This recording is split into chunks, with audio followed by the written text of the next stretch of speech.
Is in the air. It is time for a windy watch. Brian Windhorst, let's talk about the Lakers, who will open tomorrow night at OKC. What is the latest on Luka and his hamstring?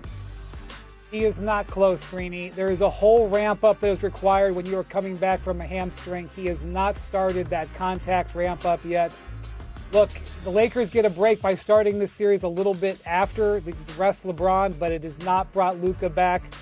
A series lasts 14 days. I don't know where they'll be in 10 days, but do not expect to see Luka the first few games of this series. A series could last 14 days if it is extended. I think many of us are trying, Monica, to find ways in our heads that the Lakers could turn this into a series. OKC is so good. The Lakers, I think, it's been an accomplishment for them to get into this second round. Do you expect them to make this an extended series? I do not expect them to make this an extended series. And I give J.J. Redick and company a ton of credit for how they game planned versus the Rockets.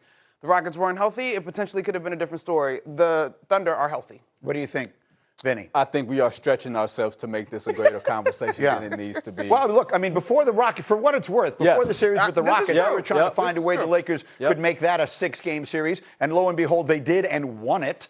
This isn't that. Obviously, OKC is not Houston, but we didn't think they were going to win that series either. Oklahoma City is not Houston. Right. They are a historic team that That's J.J. fair. Redick said, hey, look, they're going on one of the best 2-year runs that we've ever seen.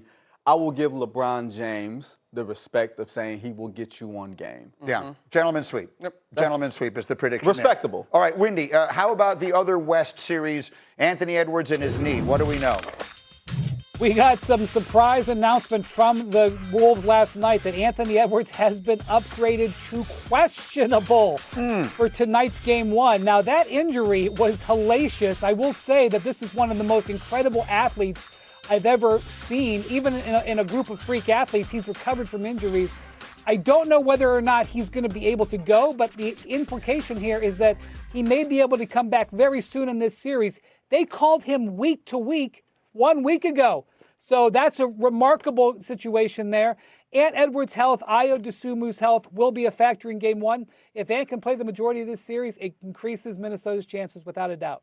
I read Chris Hines' book, Ant, over the summer. Great book. Congratulations to Chris Hines. And in part of Anthony Edwards' origin story is he would get injured playing football and then miraculously be back. So this is sort of him as an athlete. The shorter recovery times, obviously the Wolves staff will be very careful with him. But I honestly was not surprised to hear this given how he has rolled through his athletic career. We talked about how the Celtics were being very careful with Jason Tatum, and it's a completely different situation because Ant doesn't have the atrophy that Tatum does. But I do wonder, and I hope that someone is looking out for his long-term best interest here, that he is not putting himself in a situation where he could get himself seriously hurt. Right. But I do want to see him play. Of course. Everyone wants to see him play. We want to see him play. And this is the first time. The word upset is correct on the screen. The Spurs are the favorites, and they deserve to be the favorites. But this will be their first real test. We talked about how the Spurs, I don't mean to disrespect Portland, but they weren't ready for this sort of thing. That's a play-in team. This is a really good team when fully healthy, this Timberwolves team with a lot of playoff experience. That would have been the first real test for Wembanyama and company. If Edwards isn't out there, maybe we don't actually get to see it. And then back to where we began the show this morning, Windman, and that is Joel Embiid. What are you expecting from him against the Knicks as they begin tonight? I know why you're asking. He's not on the injury report with that knee. They mentioned his hip on the injury report. He's going to get hurt in games. He's going to fall on the ground. He's going to grimace. He's going to grab his legs. He's going to limp. He's going to look like he can't move. And then he might drop 45 on you. This is the Joel Embiid experience. I have no idea whether he will make it through 1 quarter or 7 games. Watch and enjoy. Monica, you are the radio voice of the Knicks, so you know them as well as you can know a team. That team was constructed to play Boston. There's no question of that when they went out and they got Anunoby and Bridges, it was to try and beat those wings. This is a very different matchup. Styles make fights. How do these teams match up in your opinion? I actually think it's a pretty even matchup when I look at it. And Greeny, the one area that I do think the Knicks have an advantage is their bench. And when you talk about that bench, that includes one Mitchell Robinson, who has the size, the mobility as a defender to make life a little bit more difficult on Joel Embiid. And he didn't get to finish that series 2 years ago. I'm not saying that it's going to be easy, but when I look at it, they at least have someone that they trust and that they have been mindful to preserve to be healthy for this time of year. What do you think, Vince? You said styles make fights. They sicked Josh Hart on C.J. McCollum. C.J. McCollum is 35 years old or somewhere close to it. Tyrese Maxey and BJ Edgecombe are super engines compared to that. You're just going to have to pick your matchup. You're going to have to decide who is going to be the most important one, almost like a cornerback in defense. What side of the field do you want to shut down? And I don't know if you can shut down both. And I'm very curious from a strategic matchup how they play that. Again, though, to the Knicks bench, their speed in terms of potentially helping to slow those guys comes off their bench with McBride and Alvarado. They get a little advantage in rest. Also, Knicks haven't played since Thursday. Sixers just played an unbelievable game that went right to the finish in Boston. And then I'm being told that we have news this morning as well. This is just in the last few moments. Shams reporting that Orlando has fired their head coach, Jamal Mosley. His tenure in Orlando, 5 years, 3 consecutive playoff appearances, first-round elimination for the 3rd straight time yesterday. So that's from whatever it is. This is right now, in my view, with a healthy Embiid, the 2 strongest teams in the Eastern Conference. Wendy, I completely agree with you. Now, the one other thing that I think is important to note when you look at the stats from the series 2 years ago was Game 3, the Joel Embiid, Mitchell Robinson tug down. Mitchell Robinson doesn't play the rest of that series. Now, that is asking a lot of Mitchell Robinson to guard Joel Embiid, but the Knicks do at least have a body that is similar in terms of strength and size, and Mitchell Robinson is a pretty good defender. I like what Wendy just said, and I want to underline it a little bit. There's no one whose opinions on basketball I value more than those of Michael Wilbon. And when Wilbon came in here last week, the first thing he asked, I think it was after Game 5 of Sixers-Celtics, when the Sixers kept that series alive and everyone expected them to get blown out. He asked the question to Hembo, how many games did Embiid, Maxey, and George play together this year? And the answer actually surprised us. It was 23. That was more than we thought it was going to be. The point that it makes, and I would argue that Edgecombe at this point has become the 3rd guy on that team more than George is, but either way, the point is what Wendy is saying. This isn't when they're all healthy and together, they're not the 7th seed in the Eastern Conference.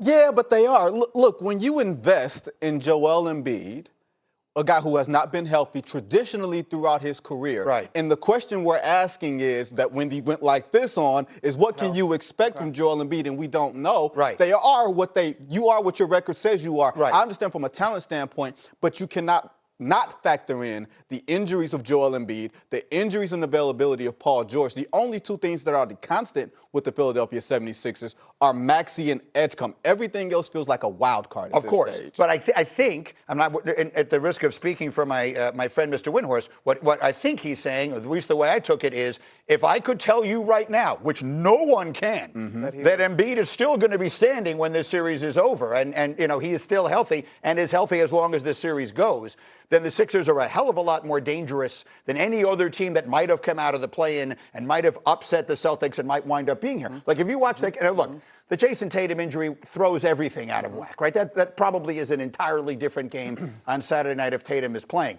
But Wendy, go ahead. I'll let you have the floor here. This Sixers, I guess what I'm saying and what I think you're saying is this Sixers team is dangerous if they are healthy.